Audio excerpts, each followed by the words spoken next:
I just heard about the situation with Naomi, about her not doing the press conference because she was battling with depression. My only question is, when are we going to start taking mental health as serious as we take medical conditions? I think because we can't see mental health, we can't see anxiety, we can't see depression, then we don't think it's as serious as a medical condition, which in reality it is. Many times people overlook it because they don't know what it looks like. And to be penalized or fined because she didn't want to do a press conference because her mental state, to me, is definitely wrong. Someone's mental state is just as important as your body.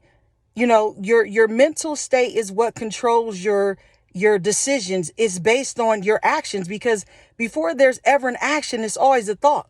And when there's a thought, it's manifested in your mind. It's mental. And so to not think that mental health is not serious is mind blowing to me in 2021. And to be fined for dealing with depression because you didn't want to do a press conference because of your mental state is mind blowing.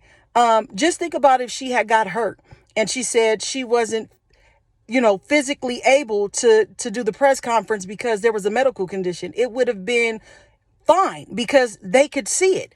But again, you can't see a mental health condition. And when a person is telling you that they're battling with something mentally, you need to understand and listen to what they're saying. I remember being a therapist at a high school and there was a suicide, and most of our staff, our therapists, went to a particular high school to basically help the therapist at that site.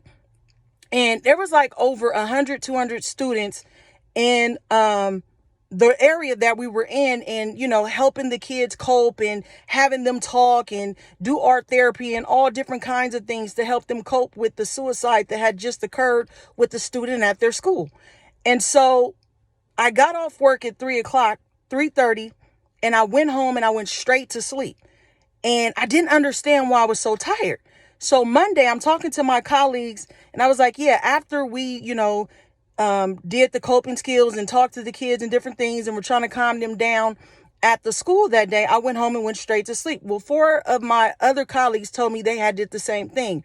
And it dawned on me in that moment that because we were taking on so much at once with so many people, we were mentally drained. And it's almost as if, and I'm going to keep saying this, you're probably saying she's saying the same thing over and over and over, but I'm going to keep saying it because you don't understand how important someone's mental state is. You could be physically tired when working out, but if your mind keeps telling you to go, your body's going to do what your mind is telling it. But when you are mentally tapped out, it's a different type of fatigue. It's a different type of headspace.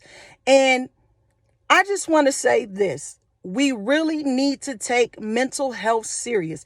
The same way you see someone with cancer, the same way you see someone with diabetes, the same way you see someone with whatever medical condition they have, is the same state or the same mindset you need to have or thought process you need to have when you hear someone say that they're battling with the mental health issue, because it's just as serious.